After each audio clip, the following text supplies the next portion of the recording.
Hello दगड़ियों, नमस्कार। स्वागत है आप सभी को हमारे यूट्यूब चैनल बीजे एजुकेशन में।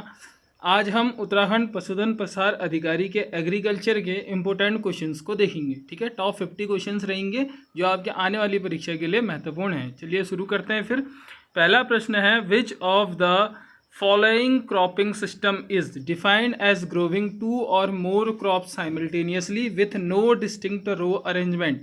निम्नलिखित में से कौन सी फसल प्रणाली 2 या 2 से अधिक फसलों को बिना किसी निश्चित पंक्ति व्यवस्था के एक साथ उगाने के रूप में परिभाषित की जाती है? इंटर क्रॉपिंग, अंतः फसली, मिक्स्ड क्रॉपिंग मिश्रित खेती, सीक्वेंस क्रॉपिंग अनुक्रमिक फसल, या फिर रिले क्रॉपिंग। रिले क्रॉपिंग क्या कहते हैं फिर इसको?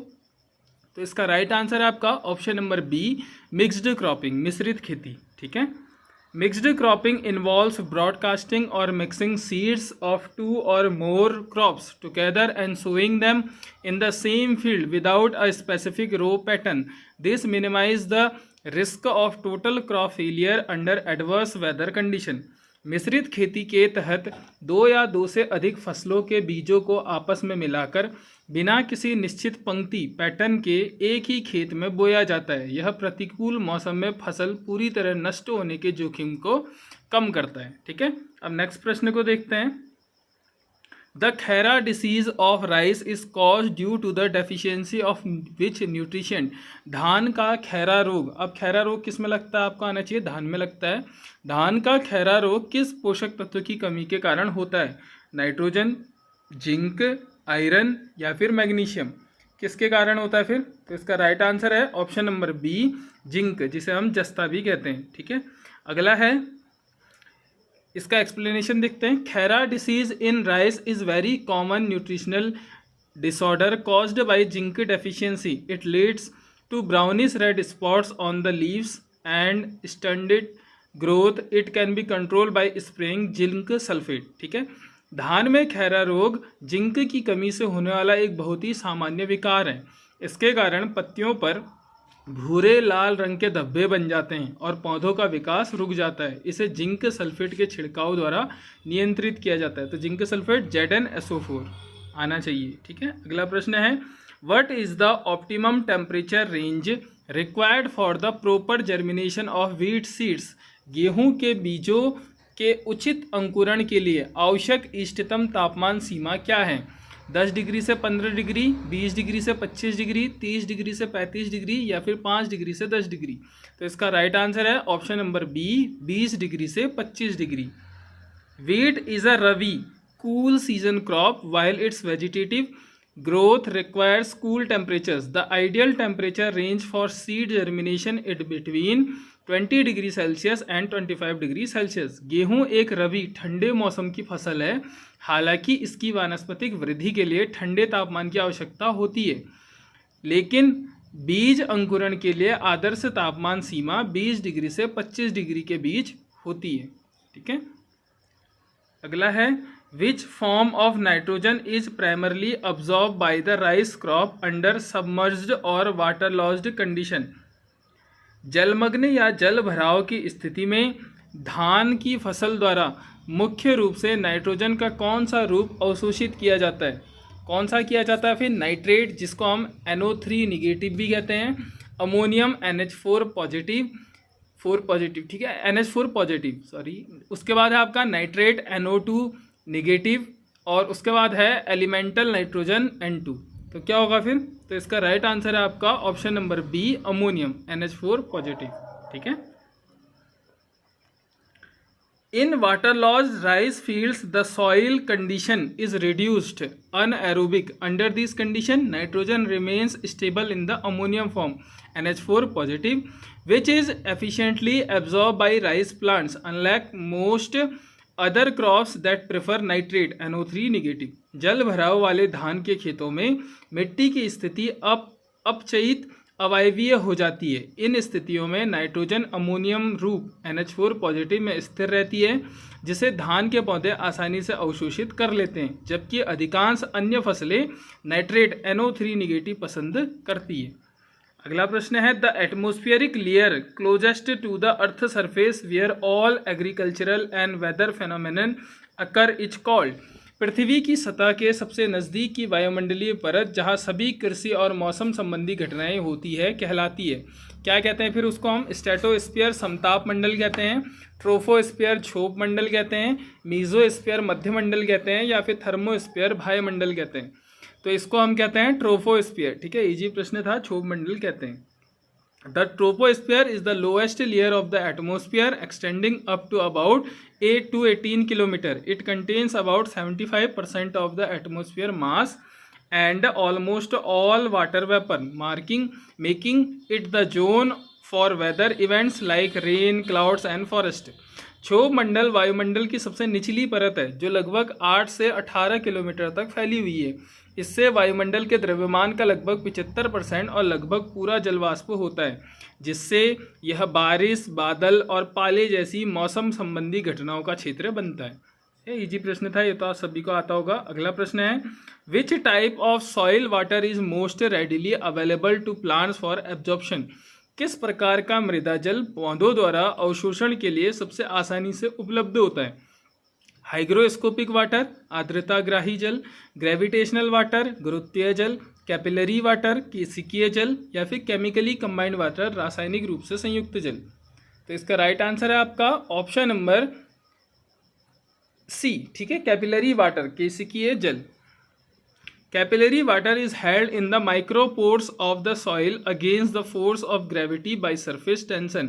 It is the only form of soil water that plant roots can easily extract.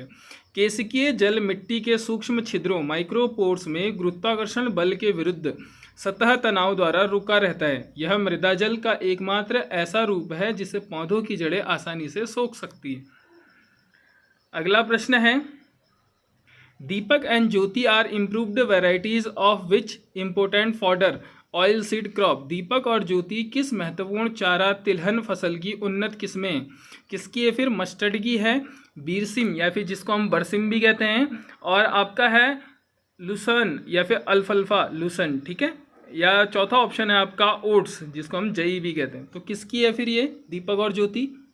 तो इसका राइट आंसर है आपका ऑप्शन नंबर ए, मस्टर्ड की। ठीक है, सरसों की उन्नत किस्म की किस्में हैं। अगला है, Deepak and Jyoti are highly yielding varieties of mustard brassica juncea widely cultivated in northern and central India for higher oil content and disease resistance. Deepak और ज्योति सरसों की अधिक उपज देने वाली किस्में हैं जिनकी खेती उत्तर और मध्य भारत में उच्च तेल सामग्री और रोग प्रतिरोधकता के लिए व्यापक रूप से जानी जाती है। अगला प्रश्न है, the process of removing the terminal bud और growing tip of the cotton plant to check vegetative growth and promote reproductive growth is known as. वानस्पतिक वृद्धि को रोकने और प्रजनन वृद्धि को बढ़ावा देने के लिए कपास के पौधे की शीर्ष कली या बढ़ते सिरे को हटाने की प्रक्रिया को क्या कहा जाता है? निपिंग कहते हैं, डिटेसेलिंग कहते हैं, टॉपिंग कहते हैं, या फिर प्रॉपिंग कहते हैं। तो इसका राइट आंसर है ऑप्शन नंबर सी, टॉपिंग कहते हैं। Topping in cotton refers to the removal of the terminal growing point when the plant reaches about 100 to 120 centimeter in height. This diverts nutrition towards the developmental of sympodial branches and balls. Noting, nipping is similar but especially used in gram chickpea. कपास में topping का तात्पर्य तब शीर्ष बढ़ते बिंदु को हटाने से है जब पौधा लगभग 100 से 120 सेंटीमीटर ऊंचाई तक पहुंच जाता है। यह पोषक तत्वों को शाखाओं और कपास के डोंडों के विकास की ओर मोड़ देता है। नोट करने वाली बात क्या है? निपिंग इसी तरह की प्रक्रिया है लेकिन यह विशेष रूप से चने में की जाती है। ठीक है, अगला प्रश्न है, which weed is known as the king of weeds और Congress grass in the India and causes several allergies? भारत में किस खरपतवार को खरपतवारों का राजा या कांग्रेस घास के रूप में जाना जाता है और यह गंभीर एलर्जी का कारण बनता है? क्या है फिर? ऑप्शन है आपके, फैलरिस माइनस गेहूं का मामा, पार्थेनियम हिस्ट्रोफोरस गाजर घास, सिनोडन डेक्टिलॉन दूध घास, या फिर है आपका इकॉर्निया क्रैसिपिस जलकुंभी। तो इसका राइट आंसर क्या होगा? इसका राइट आंसर है ऑप्शन नंबर बी, पार्थेनियम हिस्ट्रोफोरस गाजर घास को हम कहते हैं खरपतवारों का राजा। ठीक है, Parthenium histophorus, commonly known as Congress grass or carrot wheat, is an invasive alien weed. It reduces crop yields and causes health hazards like dermatitis and asthma in humans and livestock. जो आपका parthenium हिस्टोफोरस है, जिसे आमतौर पर कांग्रेस घास या गाजर घास कहा जाता है, एक आक्रामक विदेशी खरपतवार है। यह फसल की पैदावार को कम करता है और मनुष्यों तथा पशुओं में डर्मेटाइटिस, त्वचा रोग और अस्थमा जैसी स्वास्थ्य समस्याएं पैदा करता है। अगला प्रश्न है, which tillage operation is perform to break the hard pan of soil created below the plough layer. हल की परत के नीचे बनी मिट्टी की कठोर परत को तोड़ने के लिए कौन सी जुताई की जाती है? कौन सी जुताई की जाती है? फिर सैलो टिलेज, उथली जुताई, सब सॉइलिंग डीप टिलेज, अधोमृदा जुताई या फिर गहरी जुताई, क्लीन टिलेज, स्वच्छ जुताई, मिनिमम टिलेज, न्यूनतम जुताई। क्या होगा फिर इसका राइट आंसर? इसका राइट आंसर आपका ऑप्शन नंबर बी, सब सॉइलिंग डीप टिलेज, अधोमृदा जुताई या फिर गहरी जुताई। ठीक है। Subsoiling uses specialized equipment called a subsoiler to break hard, compact soil layers, hard pans deep in the profile without turning the soil. This improves root penetration and water infiltration. Subsoiling में subsoiler नामक विशेष उपकरण का उपयोग मिट्टी को पलटे बिना उसकी गहरी और कठोर परतों को तोड़ने के लिए किया जाता है। इससे जड़ों का गहराई तक जाना और पानी का रिसाव बेहतर होता है। अगला प्रश्न है, the standard seed rate kg per hectare for the cultivation of regular true potato seed TPS और नर्सरी रेजिंग इज अप्रॉक्सीमेटली। नियमित टू पोटैटो सीड TPS की खेती या नर्सरी तैयार करने के लिए मानक बीज दर किग्रा प्रति हेक्टेयर लगभग कितनी होती है? 100 से 150 ग्राम, 10 से 15 kg, 20 से 25 क्विंटल या फिर 1 से 2 kg। तो इसका राइट आंसर है 100 से 150 ग्राम। ठीक है। अगला प्रश्न देखते हैं फिर। इसका एक्सप्लेनेशन आप देख सकते हैं। टू पोटैटो सीड तकनीक में प्रारंभिक बीज कंदों के स्थान पर वानस्पतिक बीजों का उपयोग किया जाता है। 1 हेक्टेयर भूमि के लिए नर्सरी तैयार करने के लिए केवल 100 से 150 ग्राम TPS ही पर्याप्त होता है, जबकि कंदों की आवश्यकता 20 से 25 क्विंटल होती है। Which biofertilizer is highly recommended for fixing atmospheric nitrogen in legume crops like soybean and gram? Soybean और चने जैसी दलहनी फसलों में वायुमंडलीय नाइट्रोजन को स्थिर करने के लिए किस जैव उर्वरक बायोफर्टिलाइजर की अत्यधिक सिफारिश की जाती है? किसकी की जाती है फिर? एजोबैक्टर की, राइजोबियम की, अजोस्पिरिलम की या फिर ब्लू ग्रीन एल्गी, नील हरित शैवाल की। तो इसका राइट आंसर है आपका ऑप्शन नंबर बी, राइजोबियम की। Rhizobium bacteria form a symbiotic relationship with the root nodules of leguminous plants, converting atmospheric nitrogen into an available from the plants. Azotobacter is used for non-legumes like wheat and maize. Rhizobium bacteria दलहनी पौधों की जड़ों की ग्रंथियां, root nodules जो जड़ों में गांठ होती है, के साथ एक सहजीवी संबंध बनाते हैं जो वायुमंडलीय नाइट्रोजन को पौधों के लिए उपलब्ध रूप में परिवर्तित करते हैं। एजोटोबैक्टर का उपयोग गैर दलहनी फसलों जैसे गेहूं और मक्के के लिए किया जाता है। अगला प्रश्न है, the practice of leaving a field uncultivated for 1 और more season to regain its loss fertility is known as. मिट्टी की खोई हुई उर्वरता को वापस पाने के लिए एक या अधिक मौसमों के लिए खेत को बिना जोते बोए खाली छोड़ने की प्रथा को क्या कहा जाता है? क्रॉप रोटेशन, फैलोविंग, मल्चिंग या फिर शिफ्टिंग कल्टीवेशन। क्या कहते हैं फिर? तो इसका राइट आंसर है ऑप्शन नंबर बी, फैलोविंग, परती छोड़ना। Fallowing allows the land to accumulate moisture and nutrition naturally through organic matter decomposition and natural weathering processes without crop depletion. परती छोड़ने से भूमि को फसलों द्वारा पोषक तत्वों के दोहन के बिना कार्बनिक पदार्थों के अपघटन और प्राकृतिक अपक्षय प्रक्रियाओं के माध्यम से स्वाभाविक रूप से नमी और पोषक तत्व इकट्ठा करने का समय मिल जाता है। Which instrument is specially used to measure the rate of transpiration in plants? पौधों में वाष्पोत्सर्जन की दर को मापने के लिए विशेष रूप से किस उपकरण का उपयोग किया जाता है? लेसीमीटर, पोटोमीटर, टेंशियोमीटर या एनोमीटर। किसका किया जाता है फिर? तो इसका राइट आंसर है ऑप्शन नंबर बी, पोटोमीटर का। ठीक है।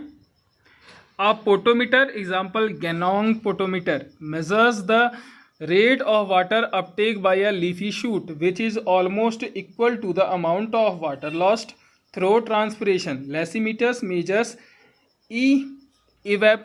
evapotranspiration. ठीक है। पोटोमीटर जैसे गैनोंग का पोटोमीटर एक पत्तेदार टहनी द्वारा पानी के अवशोषण की दर को मापता है जो वाष्पोत्सर्जन के माध्यम से नष्ट होने वाले पानी की मात्रा के लगभग बराबर होता है। लाइसीमीटर का उपयोग वाष्पीकरण वाष्पोत्सर्जन मापने के लिए किया जाता है। What is the ideal relative humidity percentage for storing most cereal grains safely to prevent fungal growth?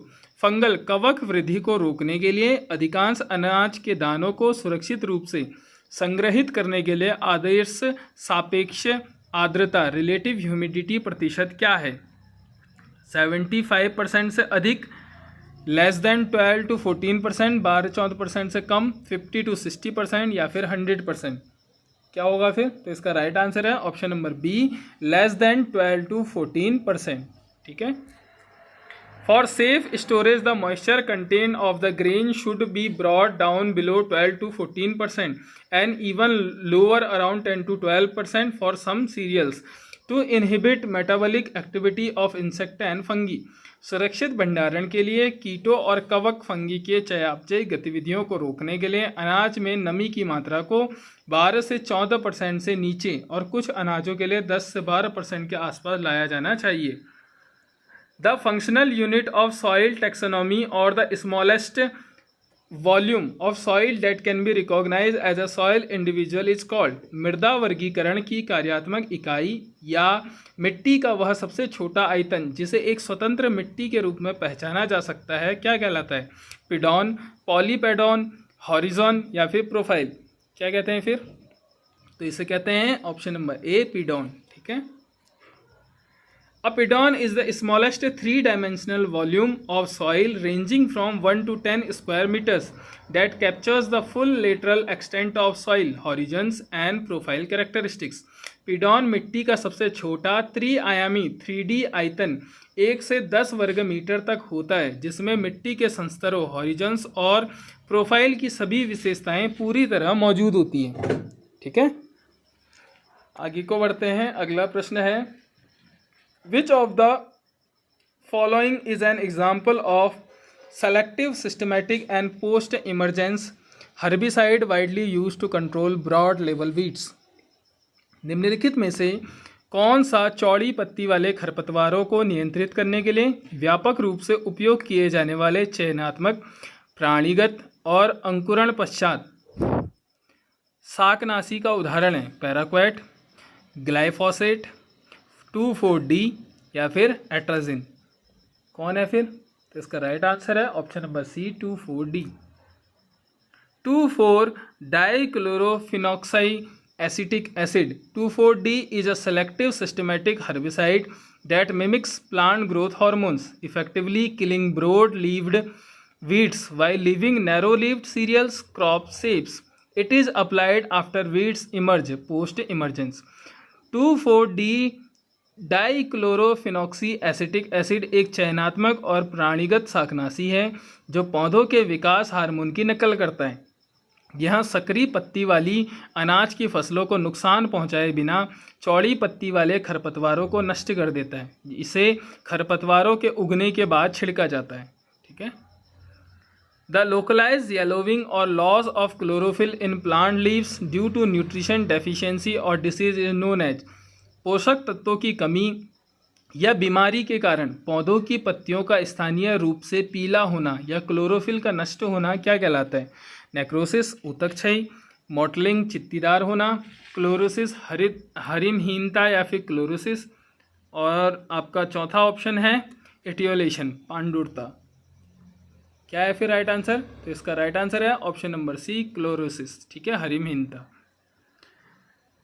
Chlorosis is the failure of chlorophyll development or its destruction, causing leaves to turn pale green or yellow. It is commonly triggered by a deficiency of nitrogen, iron or magnesium. Chlorosis का अर्थ पत्तियों में chlorophyll का ठीक से न बनना या उसका नष्ट हो जाना है, जिससे पत्तियां हल्की हरी या पीली पड़ जाती है। यह आमतौर पर नाइट्रोजन, लोहा या मैग्नीशियम की कमी से होता है। Which type of soil structure is considered most ideal for the growth of agriculture crops because of its balanced macro and micro pores? संतुलित मैक्रो और माइक्रो छिद्रों के कारण कृषि फसलों की वृद्धि के लिए किस प्रकार की मृदा संरचना को सबसे आदर्श माना जाता है? प्लेटी स्ट्रक्चर, क्रम्ब और क्रम्बली स्ट्रक्चर, कॉलमनर स्ट्रक्चर या फिर ब्लॉकी स्ट्रक्चर? तो इसका राइट आंसर है option number B, crumbly structure. Crumb and granular structure are spherical aggregates that provide excellent aeration, water holding capacity and smooth root penetration, making them the best for crop production. Crumb और दानेदार संरचनाएं गोलाकार पुंज होती है जो मिट्टी में हवा के संचार, जल धारण क्षमता और जड़ों के विकास के लिए सबसे अच्छी स्थिति प्रदान करती है, जिससे ये फसल उत्पादन के लिए सर्वश्रेष्ठ मानी जाती है। ठीक है, अगला प्रश्न है the practice of growing a shallow rooted crop between the rows of a deep rooted crop to utilise space and time efficiently is known as. स्थान और समय का कुशलतापूर्वक उपयोग करने के लिए गहरी जड़ वाली फसल की पंक्तियों के बीच कम गहरी जड़ वाली फसल उगाने की प्रथा को क्या कहा जाता है? ऑप्शन है parallel cropping, companion cropping, multi storage cropping या फिर सिनर्जिस्टिक क्रॉपिंग। क्या कहते हैं फिर? तो इसका राइट आंसर है option number A, parallel cropping. In parallel cropping two crops with completely different rooting behaviours and growth habits are grown together because their peak nutrition and water demands occur at different times. There is zero competition between them. Example maize plus green gram. समांतर फसल parallel cropping के तहत पूरी तरह से अलग जड़ प्रणाली और विकास की आदतों वाली दो फसलों को एक साथ उगाया जाता है। चूंकि उनकी पोषक तत्वों और पानी की अधिकतम मांग अलग अलग समय पर होती है, इसलिए उनके बीच कोई प्रतिस्पर्धा नहीं होती, जैसे मक्का और मूंग। ठीक है, अगला प्रश्न है the standard unit used to express the cation exchange capacity CEC of soil is. मिट्टी की धनायन विनिमय क्षमता CEC को व्यक्त करने के लिए उपयोग की जाने वाली मानक इकाई क्या है? ग्राम पर kg of soil, P positive upon kg of soil, जिसे हम सेंटीमोल भी कहते हैं। ठीक है, C mole P positive upon kg, ppm parts प्रति मिलियन या फिर परसेंटेज। तो इसका राइट आंसर है option number B, P positive C mole यानी centimole P positive upon kg of soil. ठीक है, cation exchange capacity measures the total capacity of a soil to hold exchangeable cations. It is formally expressed in centimoles of positive charge per kilogram of dry soil which replace the older unit milliequivalent per 100 grams. ठीक है, धनायन विनिमय क्षमता मिट्टी द्वारा विनिमय योग्य धनायनों को रोके रखने की कुल क्षमता को मापती है। इसे औपचारिक रूप से सूखी मिट्टी के प्रति किलोग्राम धनावेश के सेंटीमोल में व्यक्त किया जाता है। पुरानी पद्धति में इसे किस में किया जाता था? मिली इक्विवेलेंट प्रति ग्राम में किया जाता था। विच of the following element is consider a beneficial element rather than a strict essential element for plants but is highly required by rice for structural strength? निम्नलिखित में से कौन सा तत्व पौधों के लिए सख्त अनिवार्य तत्व के बजाय एक लाभकारी तत्व बेनिफिशियल एलिमेंट माना जाता है, लेकिन धान को संरचनात्मक मजबूती के लिए इसकी अत्यधिक आवश्यकता होती है? सिलिकॉन, सोडियम, कोबाल्ट या फिर सेलेनियम? क्या होगा फिर? तो इसका राइट आंसर है आपका option number A, silicon. Silicon is a beneficial element in rice plant. It deposits in the cell walls, providing mechanical strength, reducing lodging, felling of plants and enhancing resistance against pest and disease like blast. Silicon एक लाभकारी तत्व है। धान के पौधों में यह कोशिका भित्ति में जमा हो जाता है, जिससे पौधों को यांत्रिक मजबूती मिलती है, उनका गिरना कम होता है और ब्लास्ट जैसे रोगों तथा कीटों के प्रति प्रतिरोधकता बढ़ती है। What is the minimum isolation distance in meters required for producing certified seeds? Of a self pollinated crop like wheat. गेहूं जैसी स्वपरागित फसल के प्रमाणित बीजों के उत्पादन के लिए आवश्यक न्यूनतम पृथक्करण दूरी कितने मीटर है? कितने मीटर है फिर? 3 मीटर, 30 मीटर, 100 मीटर या 200 मीटर? तो 3 मीटर इसका क्या है राइट आंसर।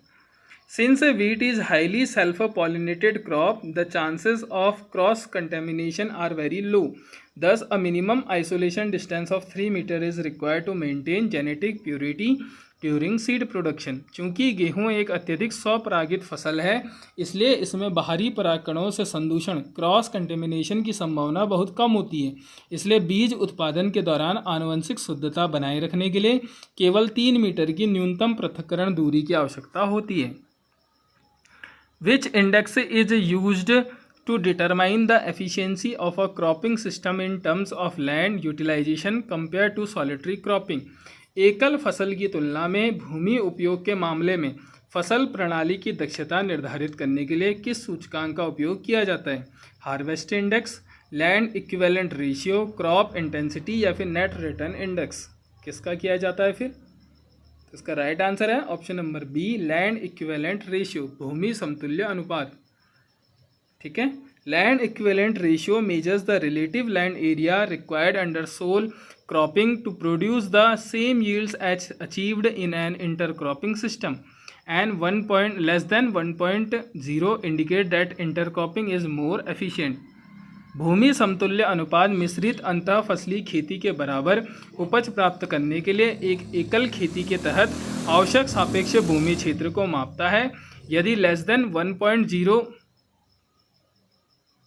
ग्रेटर देन है, सॉरी क्या है, ग्रेटर देन है, ठीक है, ग्रेटर देन 1.0 है तो इसका मतलब है कि अंतः फसली खेती अधिक कुशल है। ठीक है, अगला है the dynamic natural body compose of mineral and organic matter that develops on the earth surface and supports plant growth is studied under pedology as। पृथ्वी की सतह पर विकसित होने वाले खनिज और कार्बनिक पदार्थों से बने गतिशील प्राकृतिक पिंड नेचुरल बॉडी जो पौधों की वृद्धि का समर्थन करता है का पेडोलॉजी के तहत किस रूप में अध्ययन किया जाता है? किस में किया जाता है फिर? A medium for plant growth, a natural evolutionary body, an engineering material या अ जियोलॉजिकल वेस्ट? किस में किया जाता है फिर? तो ये किया जाता है option number B, a natural evolutionary body, एक प्राकृतिक विकासात्मक पिंड के रूप में। Pedology is the branch of soil science that focuses on the formation, morphology and classification of soil as a natural independent body. Edaphology, on the other hand, views soil specification as a medium for plant growth. Pedology मृदा विज्ञान की वह शाखा है जो मिट्टी की उत्पत्ति, उसके स्वरूप, वर्गीकरण पर एक प्राकृतिक स्वतंत्र पिंड के रूप में ध्यान केंद्रित करती है। इसके विपरीत एडाफोलॉजी मिट्टी का अध्ययन पौधों की वृद्धि के माध्यम के रूप में करती है। Which of the following organic fertilizers has the narrowest carbon to nitrogen ratio leading to the fastest mineralization? निम्नलिखित में से किस जैविक खाद का कार्बन से नाइट्रोजन अनुपात सबसे कम होता है जिससे उसका खनिजीकरण सबसे तेज होता है? Farm yard manure, groundnut cake, wheat straw या फिर सॉडस्ट? क्या होगा फिर? तो इसका राइट आंसर है option number B, groundnut cake, मूंगफली की खली। Concentrated organic manure like groundnut cake contain high nitrogen levels and have a narrow carbon nitrogen ratio around 5:1 to 7:1. This allows soil microbes to decompose them rapidly, releasing available nutrition quickly compared to FYM 20:1 to 30:1 और wheat straw 80:1।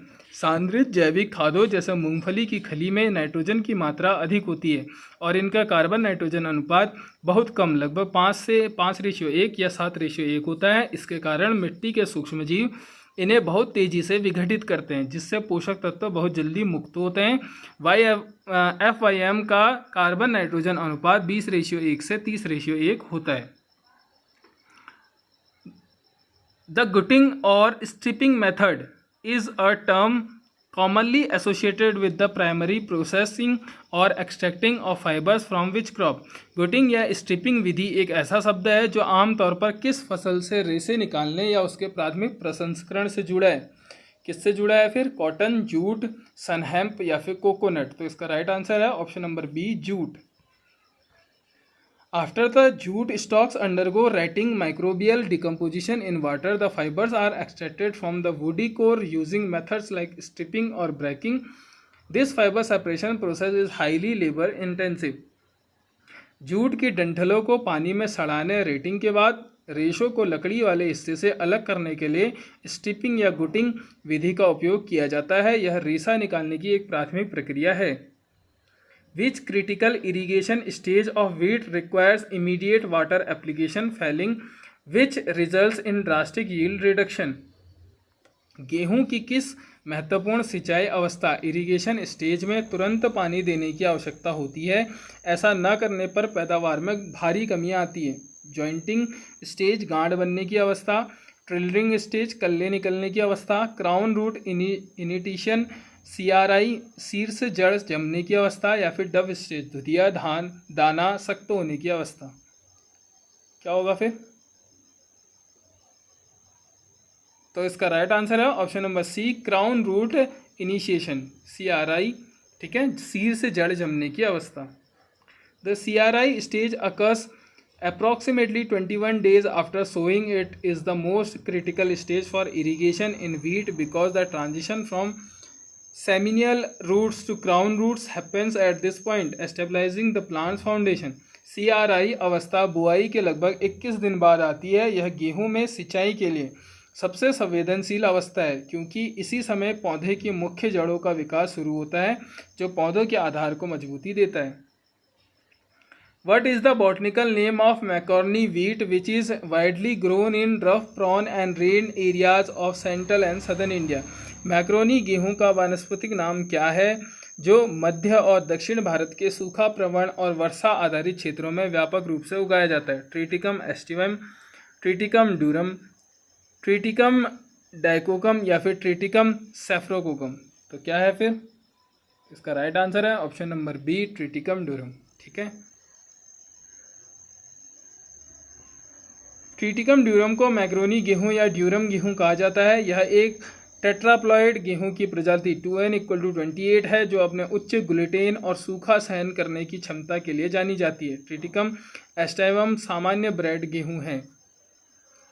The law that states the yield of crop is limited by the plant nutrition present in the lowest relative amount is known as.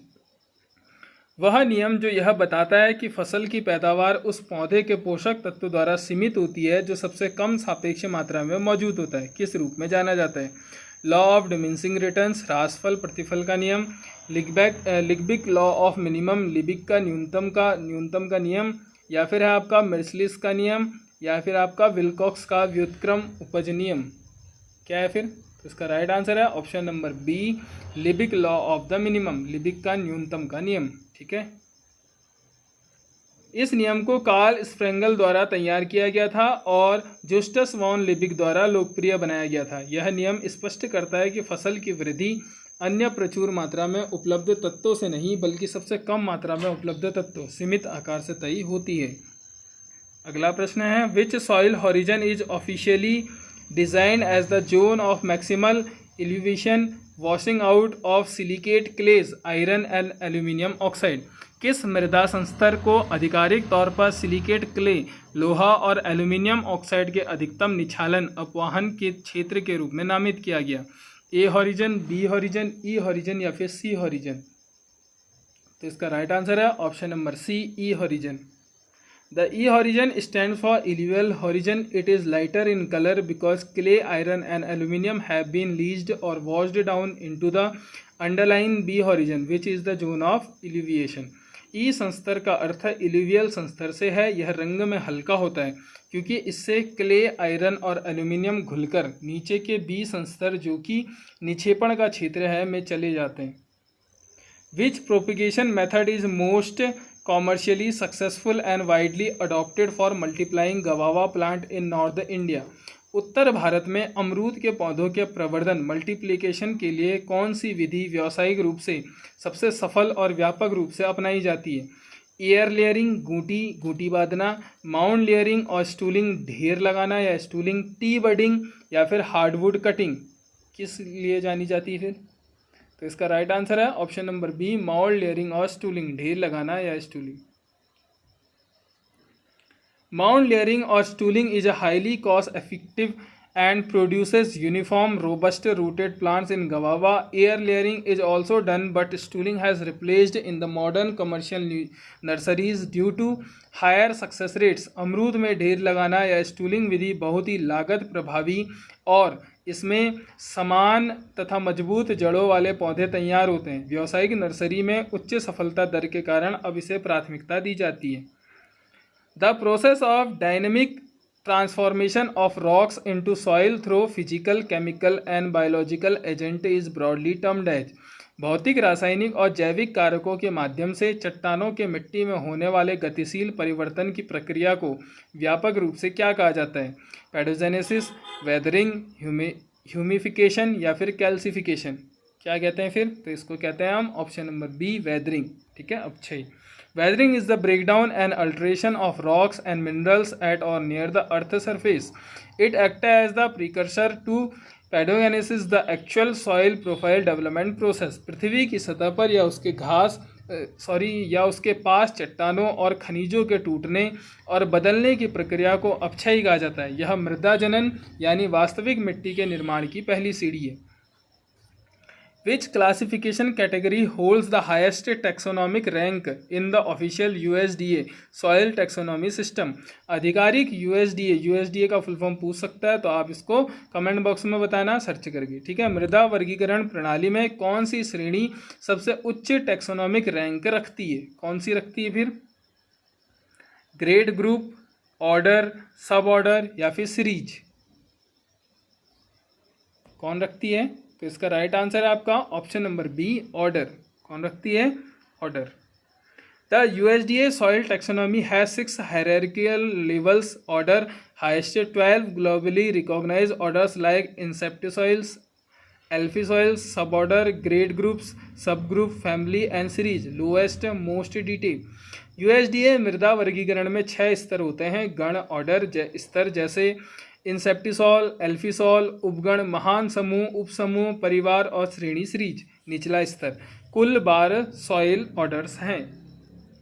अगला है the state of soil moisture where all gravitational water has drained away and the soil holds maximum water against gravity is known as. मिट्टी की नमी की वह स्थिति जहां पूरा गुरुत्वीय जल बह चुका होता है और मिट्टी गुरुत्वाकर्षण के विरुद्ध अधिकतम पानी को रोक कर रखती है, क्या कहलाती है? Permanent wilting point, field capacity, hygroscopic coefficient या फिर मैक्सिमम वाटर होल्डिंग कैपेसिटी। क्या कहते हैं फिर? तो इसको हम कहते हैं field capacity, option number B. Field capacity is reach 2-3 days after heavy rain और irrigation when water movement down due to gravity has practically ceased. The suction tension at the field capacity is approximately -0.33, ठीक है, kilo pascal. भारी बारिश या सिंचाई के 2-3 दिन बाद जब गुरुत्वाकर्षण के कारण पानी का नीचे बहना बंद हो जाता है, तब मिट्टी की इस नमी की स्थिति को क्षेत्र क्षमता, फील्ड कैपेसिटी कहते हैं। इस समय मिट्टी का सक्शन तनाव लगभग -0.33 बार भी कहते हैं या फिर किलो पास्कल होता है। ठीक है, अगला प्रश्न है which major plant nutritions act as an activator for over 60 enzymes, regulates stomatal opening and closing and enhances drought resistance. कौन सा मुख्य पौधा पोषक तत्व 60 से अधिक एंजाइमों के लिए उत्प्रेरक के रूप में कार्य करता है, रंध्रों के खुलने और बंद होने को नियंत्रित करता है और सूखा प्रतिरोधकता बढ़ाता है? कौन सा है फिर? फॉस्फोरस, पोटेशियम, कैल्शियम या फिर सल्फर? तो इसका राइट आंसर है आपका potassium. Potassium is not a structural component of organic compounds but maintains cell turgor and osmotic balance. By regulating stomata, it efficiently controls transpiration and water use efficiency in crops.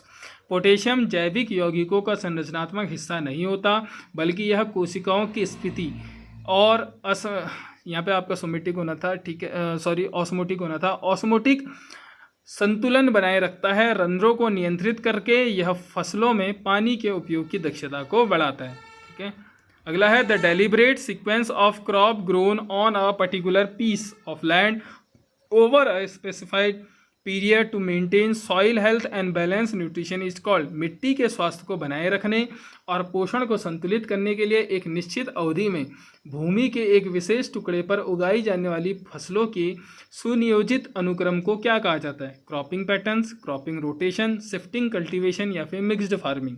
क्या कहते हैं फिर? तो इसे हम कहते हैं क्रॉप रोटेशन, फसल चक्र।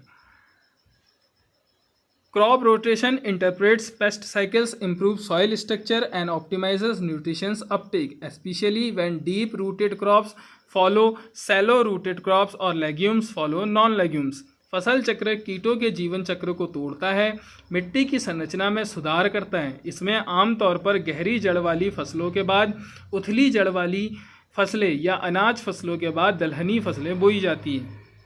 Which of the following elements is structurally part of the chlorophyll molecule and is indispensable for photosynthesis? निम्नलिखित में से कौन सा तत्व क्लोरोफिल अणु का संरचनात्मक हिस्सा है और प्रकाश संश्लेषण के लिए अनिवार्य है? मैग्नीज, मैग्नीशियम, जिंक या फिर कॉपर। इसका राइट आंसर है option number B, magnesium. Magnesium occupies the central position of the porphyrin ring in the chlorophyll molecule. Without magnesium, plants cannot capture light energy for photosynthesis. Magnesium chlorophyll अणु में पॉरफायरिन ring के केंद्र में स्थित होता है। इसके बिना पौधे प्रकाश संश्लेषण के लिए प्रकाश ऊर्जा को ग्रहण नहीं कर सकते। The mechanical manipulation of soil to modify its physical properties for seeding, moisture conservation and weed management is termed as। बुआई, नमी संरक्षण और खरपतवार प्रबंधन के लिए मिट्टी के भौतिक गुणों को बदलने के लिए किए जाने वाले यांत्रिक हेरफेर, मैकेनिकल मैनिपुलेशन को क्या कहा जाता है? कल्टीवेशन, टिलेज, पडलिंग या फिर इंटरकल्चर। क्या कहते हैं फिर? तो इसको हम कहते हैं टिलेज, जुताई। ठीक है, option number B. Tillage creates a favorable tilth physical condition of soil for seed placement, enhances aeration and breaks crust. It is divided into primarily deep opening and secondary pulverization and leveling tillage. जुताई बीजों को बोने के लिए मिट्टी की भौतिक स्थिति को अनुकूल बनाती है। इसे प्राथमिक जुताई, गहरी जुताई और द्वितीयक जुताई मिट्टी को भुरभुरा और समतल करना में विभाजित किया जाता है। Which of the following forms of soil erosion is characterized by the uniform removal of a thin top layer of fertile soil by water action, often unnoticed by farmers? निम्नलिखित में से जल द्वारा मृदा अपरदन के किस रूप में उपजाऊ मिट्टी की एक पतली ऊपरी परत समान रूप से हट जाती है, जिस पर अक्सर किसानों का ध्यान नहीं जाता? स्प्लैश इरोजन, बौछार अपरदन, सीट इरोजन, परत अपरदन, रिल इरोजन, रिल अपरदन या फिर गली इरोजन, अवनालिका अपरदन। क्या होता है फिर? इसका राइट आंसर है option number B, seat erosion, परत अपरदन।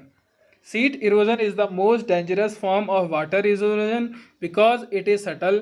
It removes the most fertile topsoil containing organic matter uniformly across a field before distinct channels form.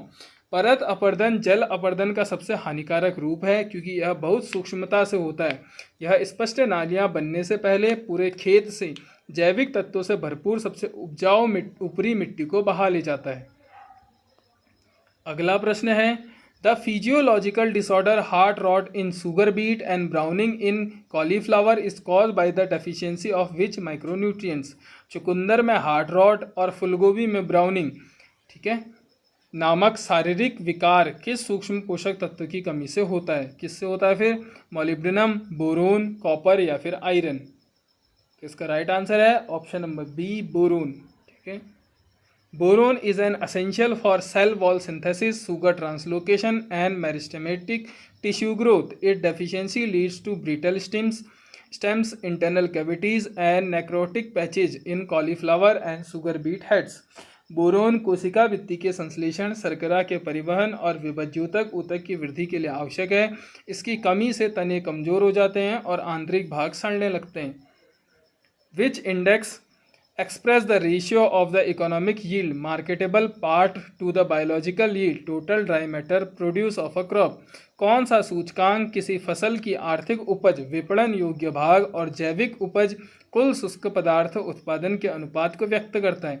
Growth rate वृद्धि दर, हार्वेस्ट इंडेक्स एचआई कटाई सूचकांक, प्रोडक्शन एफिशिएंसी उत्पादन क्षमता या leaf area index पत्ती क्षेत्र सूचकांक। कौन सा होगा फिर? तो इसका राइट आंसर है option number B, harvest index. अच्छा, कटाई सूचकांक, ठीक है। Harvest index is calculated as economic yield biological into 100. For example, modern semi-DOF wheat varieties have a high harvest index of around 45 to 50%. The process of adding organic material like straw, plastic films or leaves to the soil surface around plants to conserve moisture and suppress weeds is called। नमी के संरक्षण और खरपतवारों को दबाने के लिए पौधों के आसपास मिट्टी की सतह पर भूसा, प्लास्टिक फिल्म या पत्तियां जैसी जैविक सामग्री बिछाने की प्रक्रिया को क्या कहा जाता है? कंटोरिंग, समुच्चयन, मल्चिंग, पलवार बिछाना, टेरेसिंग, सीढ़ीदार खेती या फिर स्ट्रिप क्रॉपिंग, पट्टीदार खेती। क्या कहते हैं फिर? तो इसको कहते हैं हम ऑप्शन नंबर बी, मल्चिंग। क्या कहते हैं? मल्चिंग, ठीक है। Mulching creates a barrier that drastically cuts evaporation losses from the soil surface, regulates soil temperature, blocks sunlight to inhibit weed seed germination and prevents erosion. Mulching मिट्टी की सतह पर एक सुरक्षात्मक परत बनाती है जो वाष्पीकरण द्वारा होने वाले पानी के नुकसान को रोकती है, मिट्टी के तापमान को नियंत्रित करती है और खरपतवारों को उगने से रोकती है।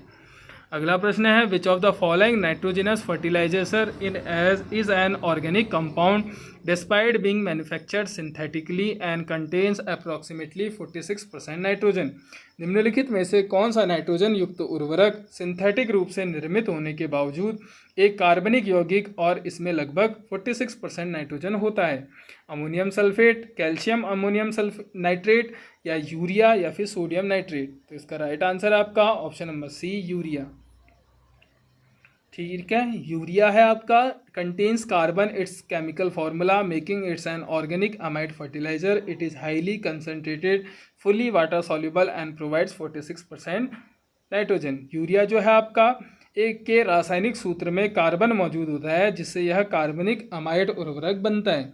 यह अत्यधिक सांद्रित होता है और इसमें 46% नाइट्रोजन पाया जाता है। ठीक है, यूरिया का जो केमिकल फार्मूला होता है उसे आप कमेंट बॉक्स में बताइएगा। ठीक है, पूछा जाता है कभी कभी। The whiptail disorder of cauliflower is a classic nutritional deficiency symptoms caused due to the scarcity of which elements। फूलगोभी का द्विपटेल विकार किस तत्व की कमी के कारण होने वाला एक विशिष्ट पोषण संबंधी कमी का लक्षण है? मॉलिब्डेनम, बोरोन, जिंक या फिर सल्फर? तो इसका राइट आंसर है आपका option number A, molybdenum. Whiptail disorder occurs in highly acidic soils where molybdenum becomes unavailable. The leaf blades fail to develop properly, leaving only the central midrib, making the leaf look like a whip। Patel विकार अत्यधिक अम्लीय मिट्टी में होता है जहां molybdenum पौधों को नहीं मिल पाता। इसमें पत्तियों का मुख्य भाग ब्लेड विकसित नहीं हो पाता और केवल मध्य सिरा मिडरिब ही रह जाती है जिससे पत्ती चाबुक जैसी दिखती है। Which irrigation methods is considered most efficient in terms of water saving 80 to 90% and is highly suited for arid and undulating hilly terrains? पानी की बचत 80 से 90% के मामले में कौन सी सिंचाई विधि सबसे कुशल मानी जाती है और शुष्क तथा उबड़ खाबड़ पहाड़ी क्षेत्रों के लिए अत्यधिक उपयुक्त है? Furrow irrigation, sprinkle irrigation, drip और ट्रिकल इरिगेशन या फिर बॉर्डर स्ट्रिप इरिगेशन? इसका राइट आंसर है ऑप्शन नंबर सी, ड्रिप और trickle irrigation. Drip irrigation applies water drops by drop directly to the root zones of plants via emitters. This dramatically cuts down runoff and evaporation losses, achieving the highest water use efficiency among all methods. Drip सिंचाई में पानी को pipe और ammeter के माध्यम से सीधे पौधों के जड़ क्षेत्र में बूंद बूंद करके पहुंचाया जाता है। इससे पानी का रिसाव और वाष्पीकरण न्यूनतम हो जाता है जिससे पानी की अधिकतम बचत होती है। What is the term used for the master horizon consisting of completely unaltered, consolidated, unweathered bedrock found in the base of a soil profile? मृदा परिच्छेदिका के आधार पर पाए जाने वाले पूरी तरह से अपरिवर्तित सहत और बिना अपक्षय वाले ठोस चट्टान के मुख्य संस्तर को क्या कहा जाता है? ओ हॉरिजन, बी हॉरिजन, सी हॉरिजन या फिर आर लेयर? तो इसको कहते हैं आर लेयर या फिर horizon. The R layer represents the hard bedrock at the base of the soil profile. It cannot be dug easily with the hand tools and serves as the parent material from which upper layers may have evolved over millennia.